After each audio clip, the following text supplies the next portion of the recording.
Shut up and sit down.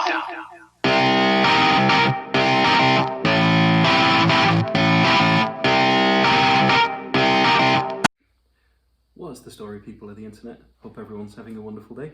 Welcome back to episode 2 of the Majors Matchday. I'm not going to waste any more time. Let's get right into it because we've had a busy week. Got a busy week coming up, so I want to just get right into it and just get everyone taken care of. So, starting off with today. Today is Thursday for me. This video will be going up on Friday. Talking about the Super Cup, of course. Bayern Munich versus Sevilla. Sevilla scored first. They seem to be a bit of a pain in the side of a lot of European teams. So it'll be interesting to see how they get on in La Liga.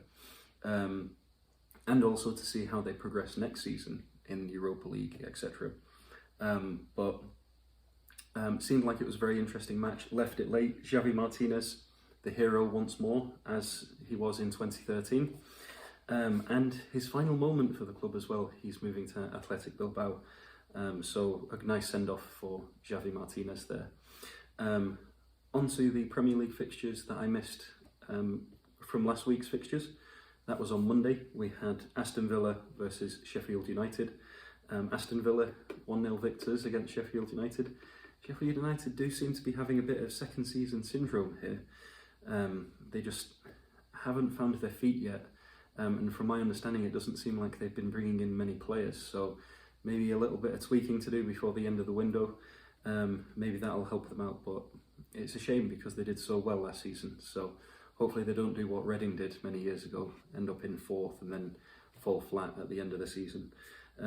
We also had Wolves against Manchester City. Manchester City won 3-1. Raul Jimenez getting on the score sheet, you know, surprise, surprise. City getting off to a winning start again, 3-1, seemed to start where they left off at the end of the day. Into the League Cup, which started on Tuesday. I'm only going to go through the big matches. There were some high scoring matches like Liverpool against Lincoln, Newcastle, both 7 or 8 goal games, but I'm just going to focus on the bigger games, especially the upsets. I consider Manchester United a big game because, as you can see from all of this, I'm a Manchester United fan. They won 3-0 against Luton. Did dominate the match for the most part, had a couple of worrying moments. Shea, the Luton goalkeeper, was just incredible. And left it late, but did win 3-0, so convincing victory there. Newport County knocking out Watford 3-1, that was a very interesting one. West Brom facing their old championship rivals, ended 2-2, but they lost on penalties, 5-4. Again, very interesting fixture there. The big one of the round was Arsenal against Leicester, the old Premier League fixture that I discussed last week. And Arsenal did run out 2-0 victors against Leicester there, so they're out to the next round. So, facing forward into the weekend's football, in the Premier League anyway. So we have Manchester United against Brighton, kicking things off on Saturday, the early kick-off.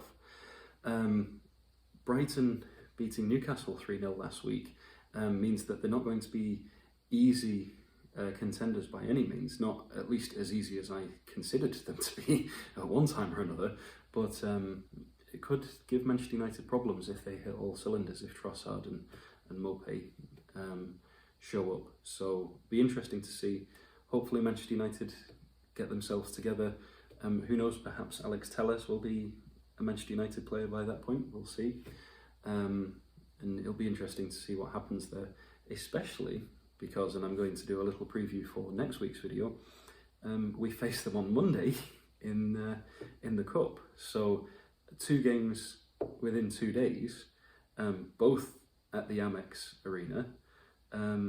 And so it'll be interesting to see how that goes, especially depending on who each team rests, if each team puts out a full side both times. So be interesting to see the comparison there between those 2 games.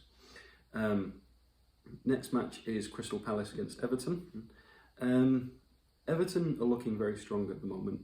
James Rodriguez bringing in that extra cutting edge, along with the other midfielders they brought in like Allen and Doucouré. Richarlison just being his best. Calvert-Lewin going from strength to strength.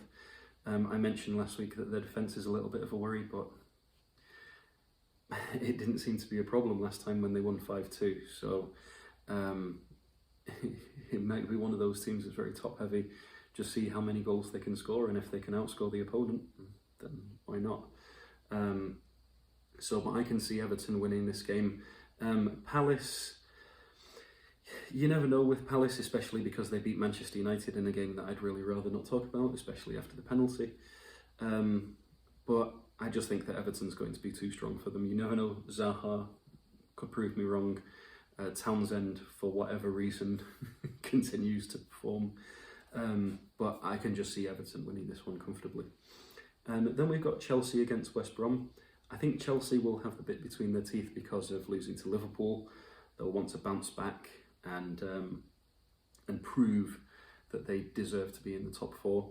West Brom, obviously, they're always going to be fighting for the sort of bottom half of the table, so this could be a good opportunity for them to prove their doubters wrong. If they can kick on and do what they did against in their previous match, and score multiple goals, you never know, they might catch Chelsea off guard, especially if they're feeling a little bit wounded after Liverpool. But I can see Chelsea winning that one relatively easy. Next game for Saturday is Burnley versus Southampton. Could be a difficult game. Burnley, very tough team to play, especially at home. They'll also be wanting to rectify the loss to Leicester, the 4-2 loss, and they'll want to get back into winning ways. Southampton, they'll also want to bounce back from the loss to Tottenham, so it could be a very hard-fought game. Wouldn't be surprised if it was a multiple goal game, maybe a 3-2 or a 4-2 or something like that. But both teams are very hard to break down, so it could also be a very low-scoring game, maybe a 1-0, a mistake or a corner or something like that. But it could be a very hard-fought game since both teams will have something to prove. On to Sunday, early kick-off is Sheffield United against Leeds. Leeds, Marco Bielsa has just got them firing on all cylinders. They proved that against Liverpool. They proved that last week against Fulham. Need to sort out the defence a little bit, leaking 3 goals against Fulham and 4 goals against Liverpool. But at the same time, if they can carry on scoring, ultimately it might not matter. So Leeds obviously are firing on full cylinders. Sheffield United unfortunately are not firing on all cylinders. They're firing barely on 1 cylinder at the moment. And I think that at home, even though there's no fans in the stadium, they'll want to come out fighting and try and get that first victory of the season, especially after getting knocked out in the Cup as well. It seems like it's going wrong for Sheffield at the moment, unfortunately. On to the next game, Tottenham against Newcastle. Tottenham, 5 goals last week. Son and Kane just combining incredibly in that game. Newcastle, the complete opposite, 3-0 losers. They did have an immense win in the League Cup, 7 or 8 goals in the League Cup, and so they might have something to prove there. But at the same time, the way that Spurs are playing, they've got Reguilon now. You know, they've got Bale. Obviously, he's not fit, but it'll be his first game as a Spurs player, besides the Europa League fixture, of course. But I can see them wanting to prove a point and be like, Spurs are back in this, and we're going to prove you wrong, and we're going to do this. So I can see them doing quite well, and I can see Newcastle struggling a little bit, unfortunately. But again, could be a high-scoring game. Newcastle's leaky defence, Tottenham very hit and miss sometimes, so could be another 5-2. Who knows? So on to the next one.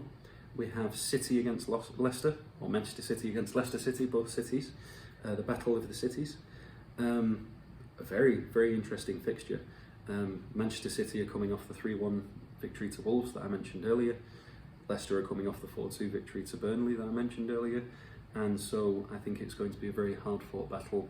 Jamie Vardy, obviously, we know what he can do. Even at his age, he just seems to be getting better like a fine wine and just keeps on going and going and going. City are obviously very dangerous. They have multiple players that can hurt you, but I think it's going to be very interesting. I think this could be reminiscent of the season when Leicester won the league, of the battles that they had in that season.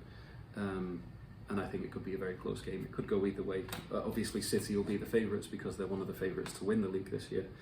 But I think it could go either way personally. So on to the next one. We've got West Ham against Wolves. West Ham are just woeful at the moment, unfortunately. I know that they put up a hard battle against Arsenal, but with these new owners that they've got, the owners aren't doing them any favours. Or not the new owners, but the hope for new owners. The old owners just aren't doing them any favours at the moment. They need freshening up. They need something to bring them up. How long can they rely on Mark Noble to keep pulling them through the mud? I think Wolves are probably going to run out very easy winners in this one. Probably not very high scoring because of West Ham's physicality and everything like that. Maybe a 1-0, 2-0, 2-1, very reminiscent of the Arsenal game. I think Wolves, it'll be interesting to see if Nelson Semedo starts. He'll shore up their backline a little bit, especially after losing Doherty. So very interesting to see what happens there. On to Monday, we've got Fulham against Aston Villa. Aston Villa were very surprising in beating Sheffield United, especially after Sheffield United's season last season. So it'll be interesting to see how they progress against a hard-fighting Fulham team, who obviously lost 3-0 on the opening day of the season, but put Leeds to the test. And as we've spoken about, they're the hidden little darling of the league at the moment. So it'll be interesting to see how Fulham performs against Aston Villa, and it'll be interesting to see if Aston Villa can continue that form that they've built upon. I've got to be honest, I had Aston Villa going down at the beginning of the season, but if they can continue with the performances that we've had, who knows? Can see them progressing quite far. And onto the big game of the weekend, without a doubt. It's Liverpool against Arsenal. So, Liverpool will be clear favourites for this one. However, need I remind you that Arsenal beat them in the FA Cup final. They also beat them relatively close to that date as well. And so that was only not even 2 months ago now. And so Arsenal seem to be Liverpool's bogey team. If Aubameyang can fire well, if they can get the defence to cooperate, I can see Arsenal being a problem for Liverpool. So it'll be interesting to see what happens. Not to say that they didn't play well against Chelsea or that they didn't deserve to win against Chelsea, but until Christensen's red card, they weren't really taking it to Chelsea. It was a very even game. And then once Chelsea went down to 10 men, they continued and Mane scored the double. So if Arsenal can keep a cool head, perhaps not play David Luiz, he does seem to lose his head a little bit under that afro that he's got. I think if they can keep a cool head and push on and put the sword to Liverpool, I can see Arsenal pulling off an upset, even though, like I said, it's an equal game. So we'll see what happens there. So those are the fixtures coming up. There's nothing exciting happening in the Bundesliga, unfortunately. Last season it would have been a very interesting game, Leverkusen against Leipzig, so it could be something to watch out for. But at the same time, Leipzig don't have Werner anymore, Leverkusen don't have Havertz anymore, both going to Chelsea. Not to say that they'll be struggling, but when you lose that star player, it's very easy to struggle.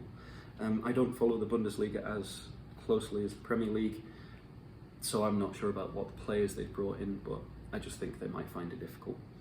Onto the Serie A. There are two games that catch my eye. Inter Milan versus Fiorentina could be a very tasty game. That's on Saturday at 11:45 Eastern Time. And Fiorentina are always those dark horses that end sort of 4th or 5th, so they're very dangerous. Inter Milan with Lukaku and Lautaro Martinez, I think they complement each other very well, especially after their friendly win last week against Pisa, 7-0. The big one though is Roma against Juventus. That is going to be a very, very interesting game. Juventus winning their first game last week quite easily. Can Cristiano Ronaldo continue scoring? Can Roma push on and go back to the days of Francesco Totti? Be interesting to see. So I think those are two games that you should definitely keep an eye out for in the Serie A. I haven't had a look at La Liga because I didn't think there was any. Let's have a quick look here just to see if there's any interesting games coming up. Nothing jumping out, I'm afraid. Barcelona's playing Villarreal.